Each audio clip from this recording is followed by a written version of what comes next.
Bismillahirrahmanirrahim. Assalamualaikum warahmatullahi wabarakatuh. Anak-anak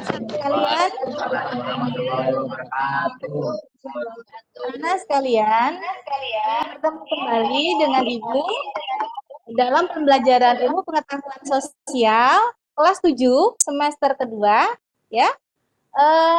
Dalam pembelajaran jarak jauh yang diselenggarakan oleh SMP Negeri 2 Kota Cirebon. Baik, bagaimana kabar kalian anak-anak semua yang ada di rumah? Tetap belajar ya, tetap semangat. Ya. Nah, anak-anak sekalian, materi hari ini Ibu akan menerangkan tentang bab 3, yaitu aktivitas manusia dalam memenuhi kebutuhannya. Ya. Tapi sebelum Ibu mengulas tentang materi tersebut, Ibu mengingatkan kembali ya tentang protokol kesehatan, yaitu tetap menjalankan 3M. Apa saja nak 3M itu nak? Yang pertama, kalian tetap menggunakan masker dimanapun berada ya. Yang kedua, kalian sering-seringlah mencuci tangan dengan menggunakan air yang mengalir dan sabun. Dan yang M yang ketiga adalah menjaga jarak.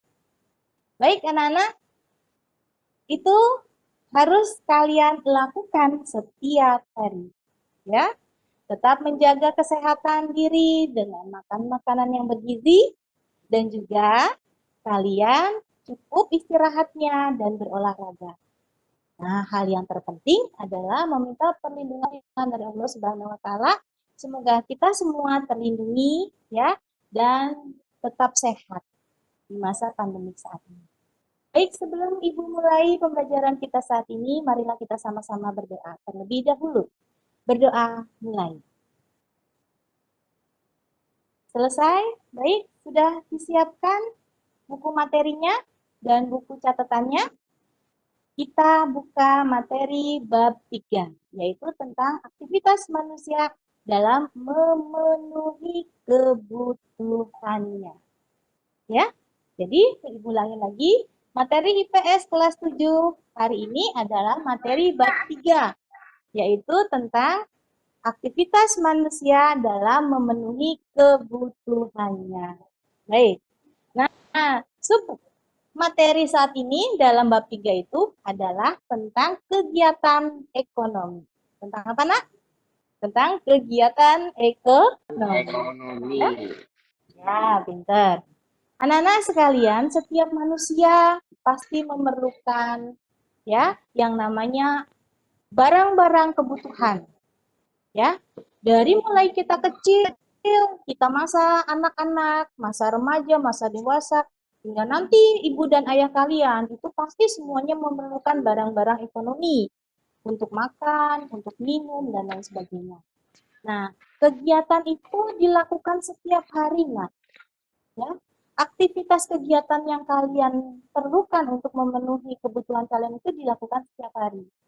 Kebutuhan akan makan, kebutuhan akan minum, pakaian, tas, dan lain sebagainya harus dipenuhi karena itu termasuk dalam kebutuhan dasar manusia. Nah, yang akan Ibu bahas hari ini adalah 3 macam kegiatan ekonomi. Yang pertama adalah tentang produksi. Ya, Nak ya? Tentang produksi. Ya. Apa itu produksi? Coba lihat. Produksi menurut pengertiannya adalah kegiatan yang dilakukan oleh manusia untuk menghasilkan barang dan jasa. Ulangin pelan-pelan ya. Produksi itu adalah kegiatan yang dilakukan oleh setiap manusia dalam menghasilkan barang dan jasa. Atau juga bukan cuma menghasilkan, tapi juga menambah nilai guna suatu barang. Ya, tujuannya apa? Agar kebutuhan manusia akan barang itu semuanya terpenuhi. Ya, dari pengertian itu Ibu kunci ya, Nak ya. Ada 2 kata dasar yang harus kalian ingat.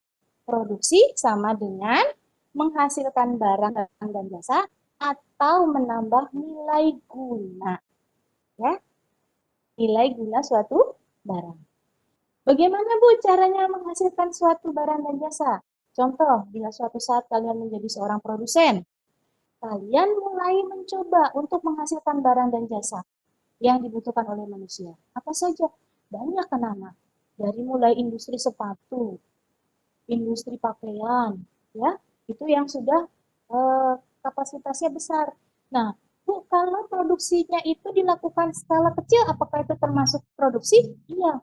Walaupun itu skala kecil, seseorang yang telah menghasilkan barang dan jasa, maka beliau atau orang tersebut bisa dikatakan sebagai produsen karena sudah dapat menghasilkan barang dan jasa. Ya, Nak ya?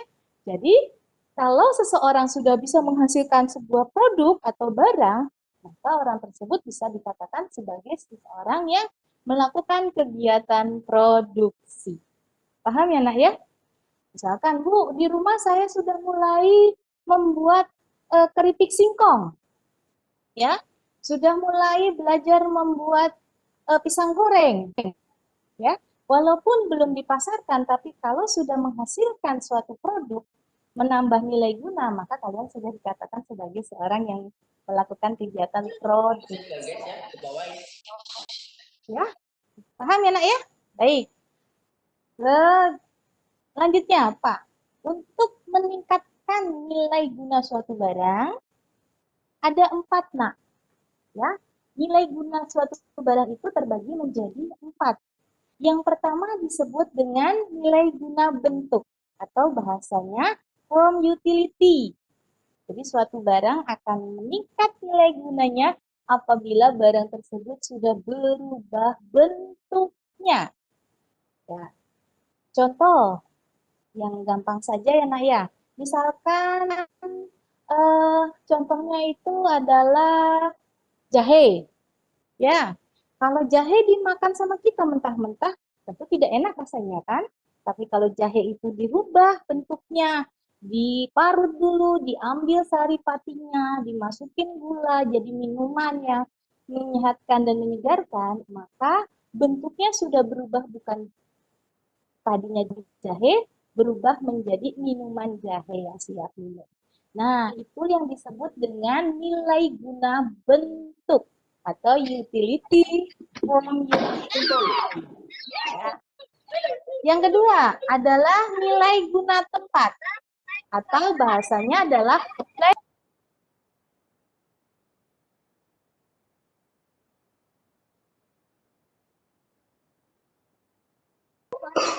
Barang tersebut akan berguna apabila tempatnya tepat.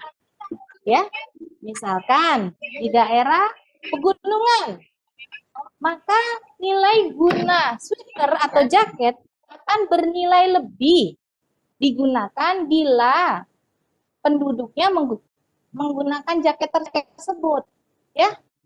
Tapi kalau digunakan di daerah pesisir, nah yang iklimnya panas, maka jaket itu tidak berguna, nilainya kecil, orang tidak mau menggunakan karena tempatnya tidak sesuai.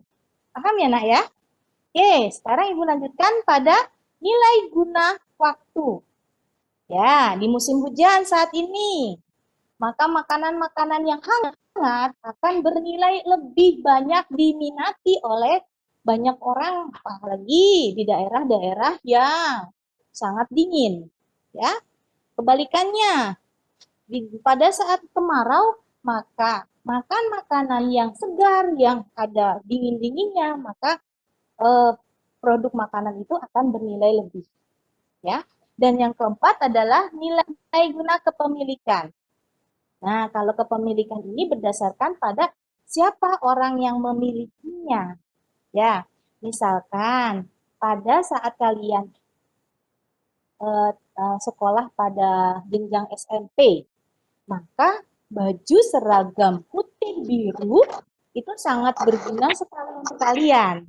Ya, nah ketika kalian SD, maka seragamnya merah putih. Ya, itu sangat kalian perlukan untuk belajar di sekolah, untuk digunakan dalam proses belajar mengajar di sekolah. Paham ya, Nak ya? Jadi ada 4 macam nilai guna suatu barang. Ibu lanjutkan, ada perbedaan antara istilah produksi, ada istilah produsen, dan ada istilah produktivitas. Nah, kalian Ibu jelaskan satu demi satu ya. Kalau yang dimaksud dengan produksi adalah kegiatan menghasilkan barang.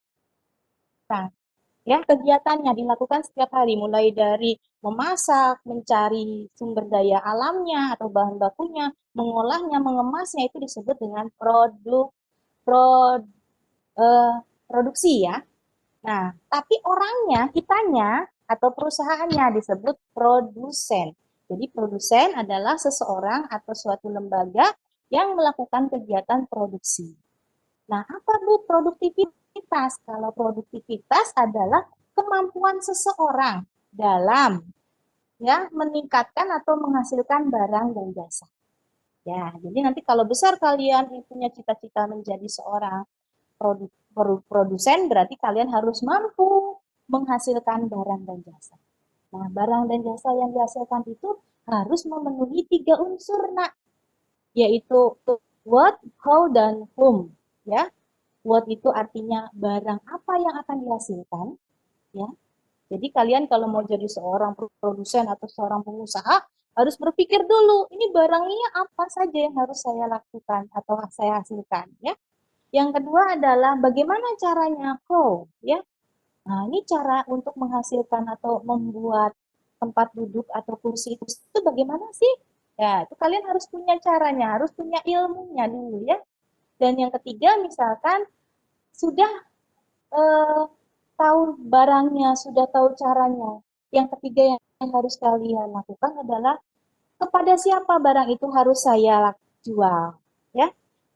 Kepada siapa atau kepada pangsa pasar mana barang itu saya harus jual, ya.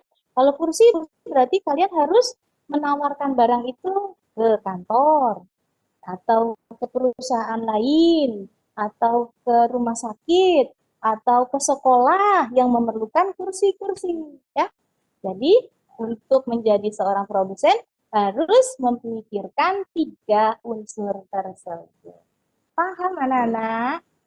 Oke, Ibu lanjutkan ya. Baik. Selanjutnya adalah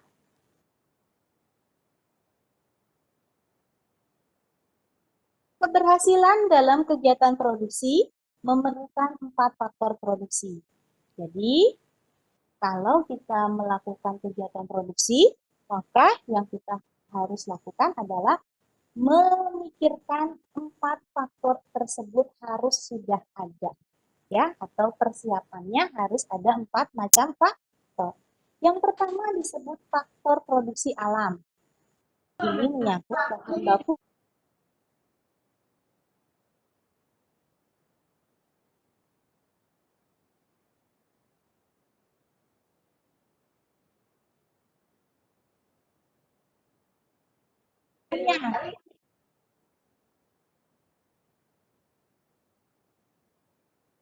saja.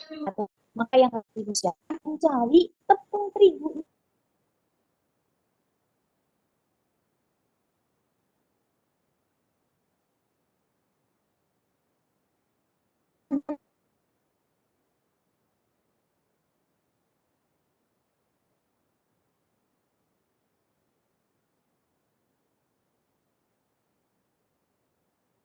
Ada enggak? Tepung terigu kerja. Ya. Nah, Ibu buka tuh lowongan pekerjaan. Ibu gitu ya, ya. Nanti mereka datang. Nah, untuk tenaga kerja ada klasifikasi 3 macam, nah. Yang pertama, Ibu masukkan dalam tenaga kerja terlatih, yang terdidik, dan yang ketiga tenaga kerja tidak terlatih dan tidak terdidik. Kalau terdidik berarti tenaga kerja itu memiliki kemampuan yang sangat bagus, ya. Dia lulusan dari perguruan tinggi, misalkan ilmu ahli makanan, misalkan ahli gizi, lulusan dari S1 ahli gizi, ya, itu berarti tenaga kerja terdidik. Kalau terlatih berarti tenaga kerja itu sudah biasa mengolah bahan makanan mie tersebut, ya. Nah, kalau yang tidak terlatih dan tidak terdidik bagaimana Bu? Itu mereka yang Ya, hanya mengandalkan tenaga saja. Ya. Kemudian itu tenaga kerja, sumber daya alam sudah ada, tenaga kerja sudah ada. Maka faktor yang ketiga yang harus Ibu perhatikan adalah modal. Ya. Nah, modal ini menyangkut sejumlah uang ya yang harus Ibu siapkan untuk membeli dan membayar para karyawan, membeli bahan baku dan membayar para karyawan. Tetapi Sina, sebenarnya modal itu bukan berbentuk uang saja. Bangunan, pabrik, alat-alat, ya, itu semua juga termasuk dalam modal. Dan keempat faktornya adalah kewirausahaan. Jadi, Ibu punya bahan baku sudah ada, tenaga kerja sudah ada, modal sudah ada, dan yang terakhir, yang keempat, Ibu harus melengkapi diri Ibu dengan ilmu kewirausahaan, yaitu ilmu yang menggabungkan empat faktor tersebut menjadi sebuah sistem pabrik yang bagus, ya. Jadi memanage Ibu itu ya, nanti harus bisa mengatur ya, bahan bakunya berapa, tenaga kerja yang diperlukan berapa, kemudian barang jadi itu dikemasnya dengan bagaimana, dijualnya dengan harga berapa. Nah, itu yang diperlukan oleh seorang manajemen atau seorang manajer ya yang tentu memiliki jiwa wirausaha. Baiklah, semuanya paham ya? Jadi ada 4 macam faktor produksi. Dilanjutkan, Mas.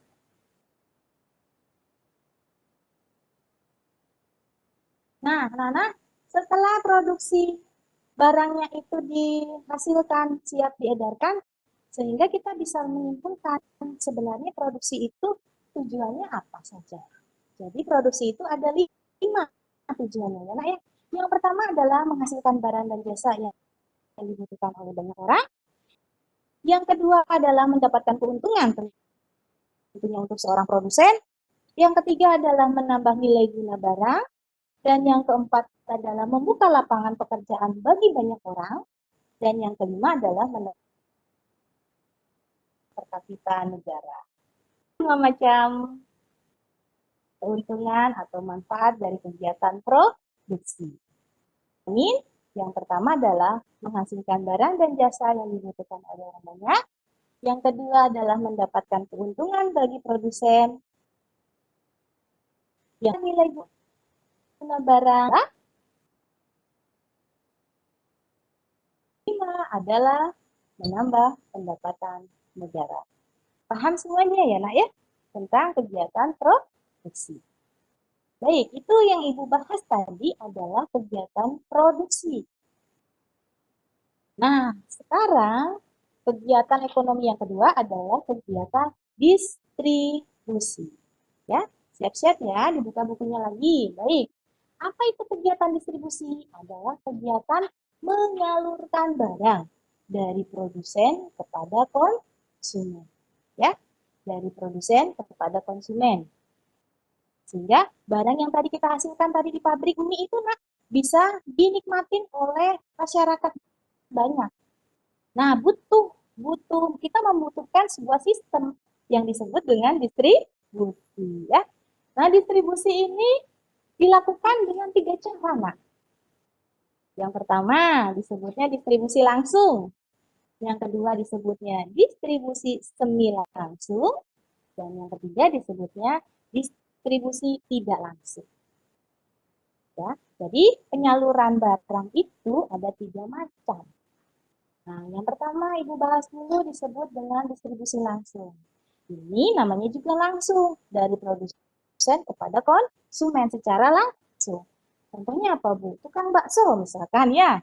Dia menghasilkan barangnya, tapi dia langsung sendiri yang mengedarkannya atau menyalurkan kepada konsumen, berkeliling dari satu rumah ke rumah yang lain. Itu dia melakukan kegiatan distribusi langsung.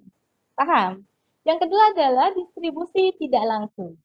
Pabrik tersebut kan tidak mungkin nah semua orang datang semua ke pabrik untuk membeli ya. Nah, untuk memudahkannya, maka pabrik tersebut menunjuk sebuah agen tertentu untuk dapat menyampaikan barangnya kepada konsumen. Nah, disebut distribusi semi langsung. Sedangkan yang ketiga, distribusi tidak langsung itu adalah distribusi yang dilakukan melalui banyak perantara dari pabrik atau dari produsen, kemudian barang tersebut diberikan kepada agen, dari agen diberikan lagi kepada distributor, dari distributor diberikan lagi kepada pedagang kecil, dari pedagang kecil baru kemudian dijual kepada konsumen. Itu disebut distribusi tidak langsung. Paham ya? Jadi ada 3 perbedaan. Baik, selanjutnya. Manfaat kegiatan distribusi. Anak-anak, apa sih manfaat kegiatan distribusi? Ada 5. Yang pertama, kegiatan itu dapat menyalurkan barang dari produsen kepada konsumen. Ya, jadi konsumen dapat mudah mendapatkan barang tersebut karena dipermudah oleh kegiatan distribusi. Yang kedua adalah menghasilkan agar hasil produksinya lebih berguna, ya, agar hasil produksinya lebih berguna. Yang ketiga, kebutuhan masyarakat tetap terpenuhi. Dan yang keempat, agar kegiatan produksi tetap berjalan. Dan yang terakhir adalah membuka lapangan pekerjaan. Itulah, Nak, ada 5 macam manfaat distribusi. Ya. Jadi Ibu sudah menjelaskan 2 nih kegiatannya. Kegiatan produksi sudah, kegiatan distribusi juga sudah. Baik. Terakhir adalah kegiatan konsumsi. Ya. Nah, kalau kegiatan konsumsi ini setiap hari kalian lakukan loh, ya, adalah kegiatan menghabiskan, menggunakan, memakai, ya, barang dan jasa untuk kebutuhan kita sehari-hari. Ya, kita makan berarti kita melakukan kegiatan konsumsi. Kita minum berarti kita sedang melakukan kegiatan konsumsi karena kita menghabiskan, ya, baik itu sekaligus maupun secara berangsur, ya. Contoh, siswa SMP 2 menggunakan buku, pulpen, tas, seragam, dan lain sebagainya. Itu merupakan kegiatan konsumsi. Ya, selanjutnya, Mas. Siapa saja, Nak, yang melakukan kegiatan konsumsi? Ada 3. Yang pertama disebut rumah tangga keluarga, yang kedua disebutnya dengan rumah tangga produksi, dan yang ketiga disebutnya dengan rumah tangga negara. Ya. Nah, satu demi satu Ibu bahas. Untuk rumah tangga keluarga. Nah, keluarga itu memerlukan barang-barang konsumsi untuk apa, Nah? Untuk memenuhi kebutuhannya sehari-hari. Ya. Nah, setiap keluarga satu dengan keluarga yang lain, tingkat konsumsinya berbeda-beda. Tergantung apa, Bu? Tergantung satu, pendapatannya. Ya, ada yang keluarganya pendapatannya tinggi, tingkat konsumsinya juga semakin tinggi. Ya. Yang kedua adalah selera. Ya, selera satu keluarga dengan keluarga yang lain berbeda. Yang ketiga dari jumlah anggota keluarganya. Nah, keluarga tuh ada siapa saja sih ya?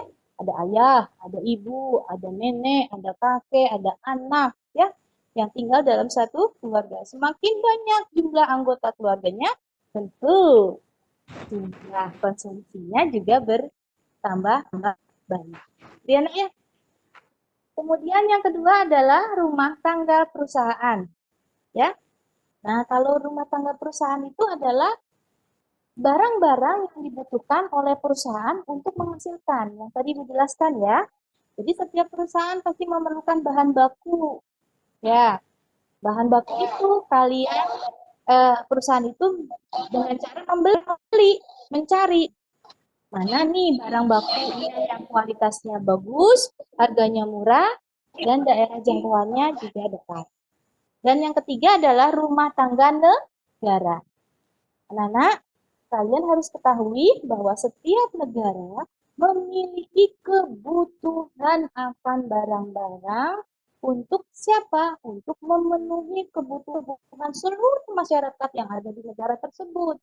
Ya, karena negara memiliki kewajiban untuk memenuhinya.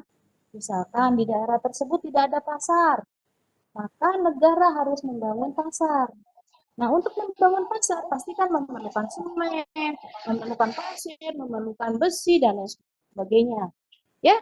Nah, negara belanja uangnya dari mana? Dari pajak, ya. Dari hasil-hasil keuntungan dan lain sebagainya digunakan kembali untuk kebutuhan seluruh masyarakat. Paham ya, Nak ya? Jadi negara juga memerlukan barang-barang konsumsi. Baik, selanjutnya Mas. Sudah, ini sudah. Yang perusahaan tadi sudah dijelaskan, yang negara juga sudah. Nah, yang terakhir adalah kesimpulan. Anak-anak, dari penjelasan Ibu yang tadi disampaikan, ada kesimpulannya tentang materi kita hari ini. Apa saja coba? Yaitu tentang kegiatan ekonomi. Yang pertama kegiatan produksi, yang kedua kegiatan distribusi, dan yang ketiga adalah kegiatan konsumsi. Yang pertama adalah kegiatan apa nak? Produksi. Menurut pengertiannya adalah kegiatan yang menghasilkan atau menambah nilai guna barang. Ya. Yang kedua adalah kegiatan distribusi, yaitu kegiatan yang menyalurkan barang dari produsen kepada konsumen. Dan yang ketiga adalah kegiatan ya konsumsi, ya, yaitu kegiatan menghabiskan atau menggunakan barang dan jasa. Baik, anak-anak sekalian, paham semua materi yang sudah Ibu sampaikan? Ada yang perlu ditanyakan kepada Ibu? Ya, baiklah. Kalau tidak ada, Ibu akhiri kegiatan kita hari ini. Anak-anak tetap optimis, tetap belajar di rumah, ya, tetap berolahraga, ya. Jangan lupa semangat belajar di rumah. Kerjakan tugasnya, ya. Tugas yang Ibu sampaikan ada 5 poin.